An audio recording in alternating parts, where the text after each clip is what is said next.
घरात पैसा येतो पण टिकत नाही, बरकत राहत नाही, नशीब तुम्हाला साथ देत नाही. या सगळ्या अडचणीवर एकच उपाय करा.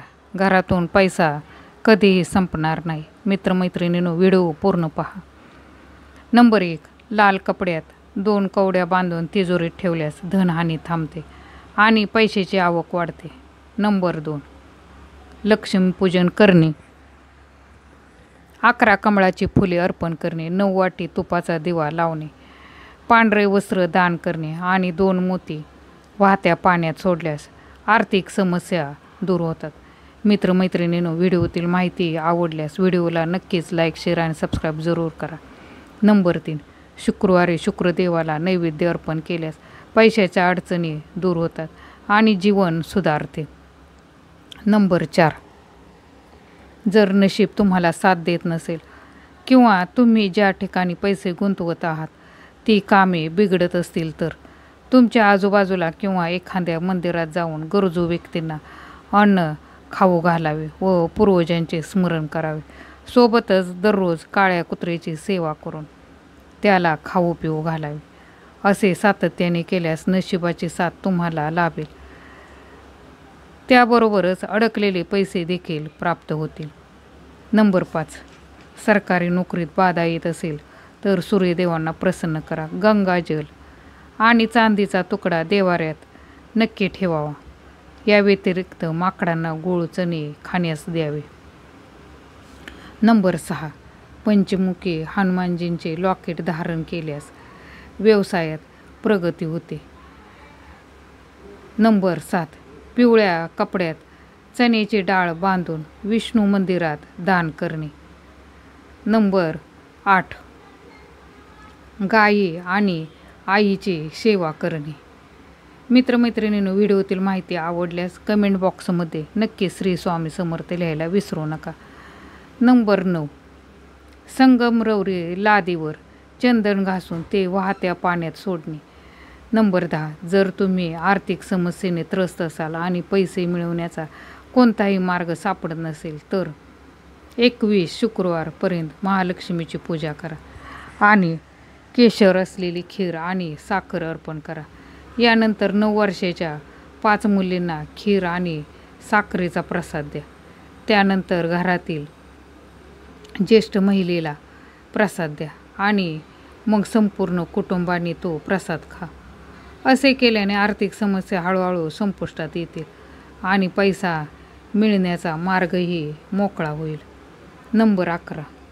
शुक्रवारी आणि उपवासाच्या दिवशी स्वतःला आणि तुमच्या घराला पूर्णपणे स्वच्छ आणि शुद्ध ठेवा. तसेच घरामध्ये सुगंधासाठी परफ्यूम किंवा अत्तर वापरा.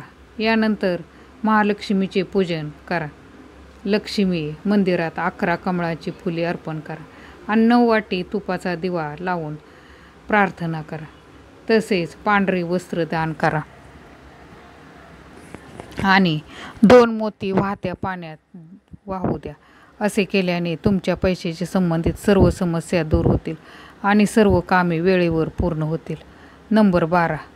जर व्यवसायात वाढ होतच नसेल तर शुक्ल पक्षातील शुक्रवारी कामाच्या ठिकाणी, कारखाना, दुकान, व्यवसाय इत्यादीच्या दरवाजाच्या दोन्ही बाजूला थोडे गव्हाचे पीठ ठेवा आणि हे करताना लक्षात ठेवा की हे करताना कोणीही तुम्हाला पाहू नये. यासोबतच पूजेच्या घरी श्रीयंत्राची स्थापना करा. असे केल्याने तुमच्या व्यवसायात चांगली वाढ होईल आणि माता लक्ष्मीचा आशीर्वाद कायम राहील. उपाय नंबर 13. घरात किंवा व्यापारात मंदी असेल तर लाल किताबमध्ये सांगितले गेलेला हा उपाय तुमच्या आयुष्याला अतिशय लाभदायक ठरू शकतो. त्यासाठी घरातील सर्व सदस्यांनी एकत्र जमिनीवर बसून भोजन करावे. शनिवारच्या दिवशी वाहत्या नदीच्या पाण्यात अक्रोड किंवा नारळ अर्पण करावा. असे केल्यास घरातील सदस्यांच्या आयुष्यात प्रगती होईल व प्रत्येक क्षेत्रात यश प्राप्ती होऊ लागेल. तसेच संकटापासून मुक्तीही मिळेल. उपाय नंबर 14. जर घरातील व्यक्ती बऱ्याच दिवसापासून आजारी आहे व तिच्या तब्येतीतील काही सुधारणा होत नसेल किंवा औषध उपचाराचा काहीच परिणाम होत नसेल तर रविवारच्या दिवशी तांब्याचा चौकोनी तुकडा जमिनीमध्ये पुरावा. असे केल्याने आजारी व्यक्ती लवकर बरी होऊ शकते. तसेच औषधांचा चांगला परिणाम होतो.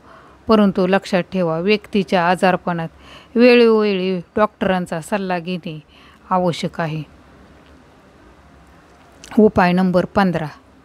धनवृद्धी होण्यामध्ये समस्या निर्माण होत असेल तर तुम्ही तुमच्या खिशात किंवा ज्या ठिकाणी पैसे ठेवता, जसे की तिजोरी किंवा कपाट, यामध्ये पैशासोबत चांदीचा चौकोनी तुकडा, चांदीचा गोळा आणि चांदीचा हत्ती ठेवावा. या सर्व गोष्टी तिथे ठेवण्यापूर्वी लक्ष्मी मातेजवळ ठेवून प्रार्थना करावी. असे केल्यास धनवृद्धी होते. तसेच कुटुंबातील सदस्यांचीही प्रगती होते. उपाय नंबर 16. जर कर्ज सातत्याने वाढत असेल तर रोज कावळ्याला चपाती खाऊ घाला. तसेच रात्री झोपण्यापूर्वी आपल्या उशाजवळ पलंगाखाली एका भांड्यात जव ठेवून द्या. सकाळी ते जव गरिबांमध्ये वाटून टाका किंवा जनावरांना खाऊ घाला. असे केल्यास आर्थिक मंदी हळूहळू नाहीशी होईल आणि कर्जापासून मुक्ती मिळेल, असे लाल किताब या ग्रंथात सांगितले गेले आहे. नंबर 17. जर तुमच्या उत्पन्नात वाढ होत नसेल किंवा धनप्राप्तीचे सर्व स्तोत्र बंद झाले असतील तर लाल किताब या ग्रंथानुसार शुक्रवारी लक्ष्मी मातेच्या समोर सोन्याचे दागिने ठेवून त्यावर केशराचा टिळा लावावा. मग कनकधारा स्तोत्राचे वाचन करावे. तसेच रोज घराबाहेर पडताना कपाळाला केशराचा टिळा लावावा. असे केल्यास तुम्हाला नोकरीमध्ये नवीन संधी प्राप्त होतील. तसेच धनप्राप्तीचे मार्ग विस्तारतील. उपाय नंबर 18. हनुमान चालिसा आणि बजरंग बाणपाठ केल्यास जीवनातील संकट दूर होतात. उपाय नंबर 19. नवमुखी रुद्राक्ष धारण केल्यास वाईट नजरांचा प्रभाव कमी होतो. उपाय नंबर 20. चंद्राची स्थिती चांगली ठेवण्यासाठी स्मशान किंवा रुग्णालयात पानपोई लावावी. तसेच ससा पाळावा. पाण्यात नाणे टाकावे. पांढऱ्या कपड्यात साखर बांधून वाहत्या पाण्यात सोडावे. यामुळे चंद्र चांगली फळं देईल. मित्रमैत्रिणींनो, व्हिडिओतील माहिती आवडल्यास व्हिडिओला लाईक, शेअर आणि सबस्क्राईब जरूर करा. कमेंट बॉक्समध्ये श्री स्वामी समर्थ लिहायला विसरू नका. धन्यवाद.